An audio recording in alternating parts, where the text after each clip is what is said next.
Hello, my name is Paul Reevy and I work with the Helix Way, one of the delivery partners on Innovate UK's ICURe programme. So what I want to do in this session is give you an overview of what ICURe Exploit looks like and why we have designed it this way.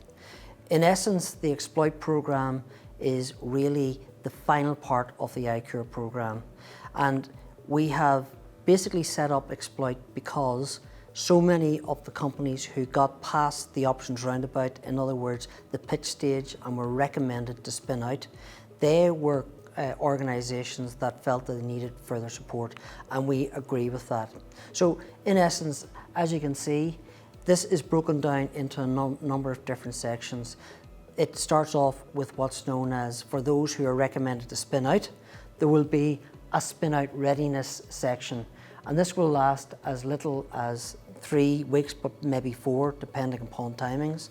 The next section is business readiness, and then the final part is startup preparedness. So you can see that there's a substantial level of support beyond the final pitch stage of the 12-week programme. Finally, for those of you who get a recommendations to go the license route, then there is a separate license package. So I will try to explain all of those in more detail now. So in effect, what you've got is 4 programs within ICURe. You've got the initial entrepreneurship training and opportunity section, known as Engage. You've got the shorter term market exploration program, known as ICURe Discover. Then you've got the full engagement program, market discovery program called ICURe Explore. And then finally, if you get a recommendation to commercialise, that is spin out or license, you will be asked to join the ICURe Exploit program. And on the website, this graphic is broken down into this kind of detail.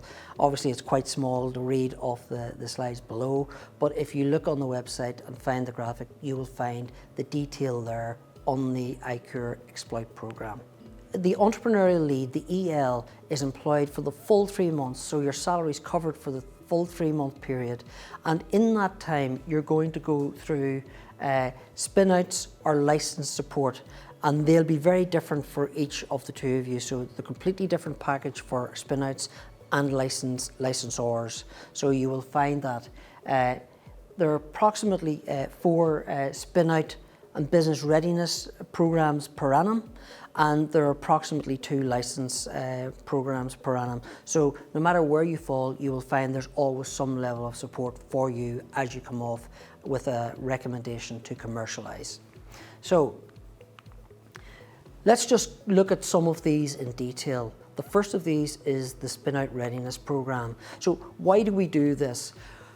Even if you've got a recommendation to spin out a company, we have found in the past that while people have got good commercial traction in some instances, that they actually are not in a position to start their company yet. There could be lots of different reasons, and very good reasons for that. It could be down to logistics, it could be down to inability to agree all of the IP just immediately. It could be down to the fact that the equity has not been discussed in detail and that needs to be fleshed out. Regardless of the reason, sometimes it's better to do an initial assessment, and if you're not ready to move forward, you can defer joining the next stage of the programme, which is the application for grant funding. We call that business readiness, but you're better to defer than make an application for which you're not ready. So that is the purpose behind Spin Out Readiness. But in addition to that, the Spin Out Readiness phase makes it much more valuable for you to engage later with investors, because a lot of the issues that investors are most interested in will be addressed at that spin out readiness stage, and that'll help you get prepared for investor engagement. So the actual spin out readiness asks you to work through what's known as a scorecard, and there are 3 basic sections to the scorecard, as you can see. There is traction and market, the cap table itself, and the funding ask. And I'm not going to go through the detail of that. There's another section of video which will go through that in more detail. But at that stage, if you can satisfy those requirements, you will be asked to move to the next stage. So what we find is that we run the spin-out readiness program through what's known as a scorecard, the Deep Tech Seed Fund scorecard, where you will find at another place on the website a more detailed explanation from Pierce Coyle, a colleague who works with us on that. But we run the program in a very simple way. We run one plenary session to describe and explain the scorecard, and then we have usually 3 one-to-one sessions with each team to work through that scorecard, build it up, and at the final stage make a recommendation to Innovate UK as to your readiness to move forward to the next stage. But what we will say is that generally speaking, teams who have come on to the programme will very often know themselves whether or not they are ready to move to the next stage. So what we would say to you is, if you feel you're not ready, it is much better to defer, because you will find it much easier to complete the next stage of the programme, and your likelihood of A, success in applying for the grant funding, and B, in terms of drawing down the grant as a set-up company, will be much easier if you have completed the spin-out readiness stage effectively. So the next stage that you arrive at when you get a recommendation to move forward to beyond the spin-out readiness stage is when you get to the business readiness stage. So what we mean by that is really you're now in a position to apply for undiluted grant funding from Innovate UK. And Innovate UK put aside a pot of money for companies every quarter who've come through ICURe for to spin out a company. So it's ring-fenced for those people who've been given a recommendation for spin out from ICURe. So that's a huge advantage for those people coming through trying to commercialise. It was previously known as Aid for Startup, and this pot of funding takes a substantial amount of work really to achieve. So we make sure you get support the whole way through to actually work through this process stage by stage. So the time that it normally takes to actually work through the business readiness stage is approximately 1 month. It can vary, but it'll vary probably by a short amount of time. You know, it could be up to 5 weeks, it could be 4 weeks, but it's going to be in that kind of time frame. And there's a very defined structure that we will help you work through. And we work through 10 questions which are scored and a finance section, which basically we set up question 13, which is the project plan first, and your team. So those two sections together, along with the actual problem you're solving, sets up the entire application. I won't describe the rest of the questions, they're obviously there on screen for you to understand, but essentially that process of working through question by question and setting up your application is a critical part of the process in order for you to be successful. So at the end of this process, you will submit this application to Innovate UK, and you will then wait for 1 month to see whether your application has been successful. If you have been successful, the next stage is you will receive direct award from Innovate UK. It's important to understand that while you have a grant application for up to £300,000, that grant is in arrears. In other words, you have to wait probably 4 months before you get your first grant drawdown, and that will probably leave you with a cash deficit. So even at the earliest stages, we would recommend you, as part of your spin-out readiness and your business readiness, to plan for a cash flow amount, perhaps up to as much as £100,000, to supplement the first 3 to 4 months of your project, so that you do not run out of cash in that intervening period.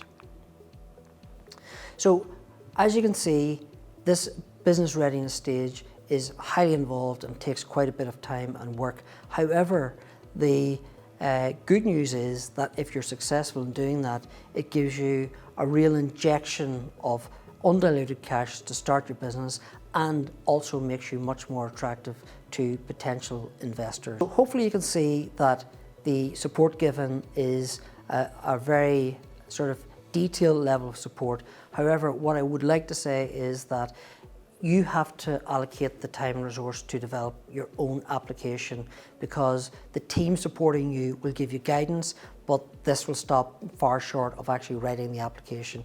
You will have to write the application as a team yourselves. Let's assume that you've been successful with your grant application and you've received information that you are going to be awarded this funding. You will have a 1 month period between the submission of your application and receiving that award information. So in that 1 month period, it's really important not to waste that time. And what we really strongly recommend is in that period, you start undertaking quite a bit of work to get your business set up properly. That can involve lots of different things, but the logistics of exactly where you will set up your business, whether you need office space, whether you need equipment, whether you need software, should you require new team members, let's start the employment process or even start speaking to people who could be employees. And there are other things such as maybe bottoming out the licensing issues that you may have with your university or other external third parties. Perhaps you need to sort out the equity position on the cap table or finalise that in that final period of time.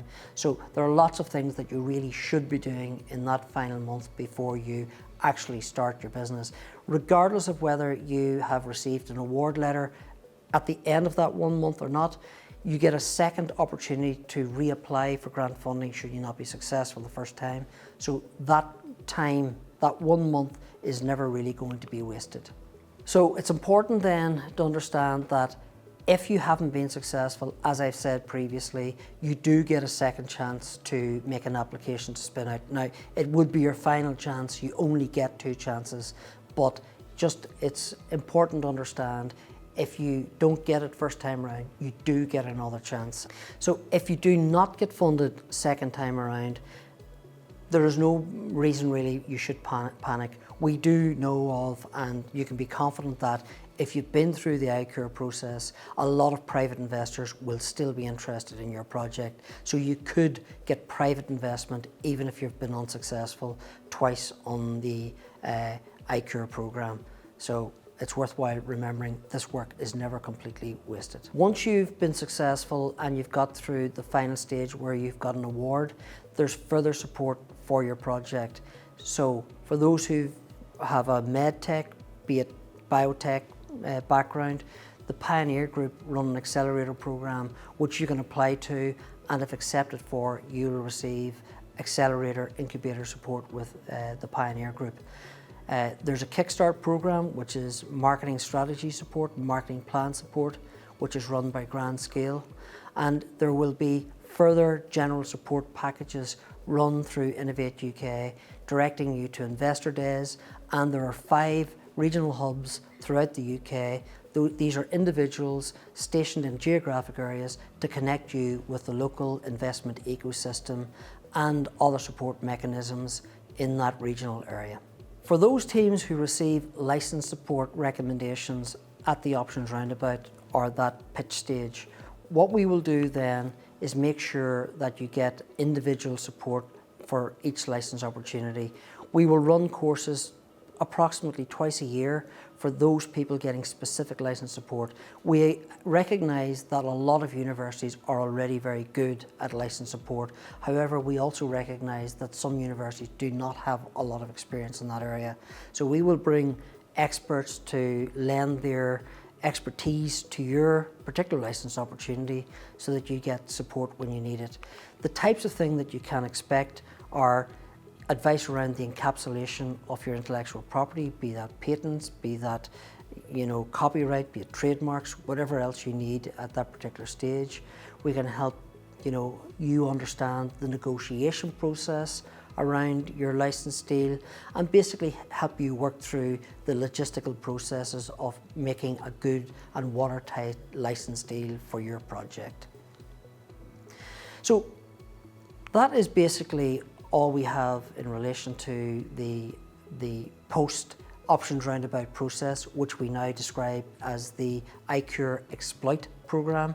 Obviously there's quite a bit in this and there are quite a few directions that every team can go, But if you have any further questions and you wish clarity on any given area, please check out the frequently asked questions part of the website. And if you find that hasn't answered your question, please use the info@ICURe email address, and our team will be happy to answer any questions that you have.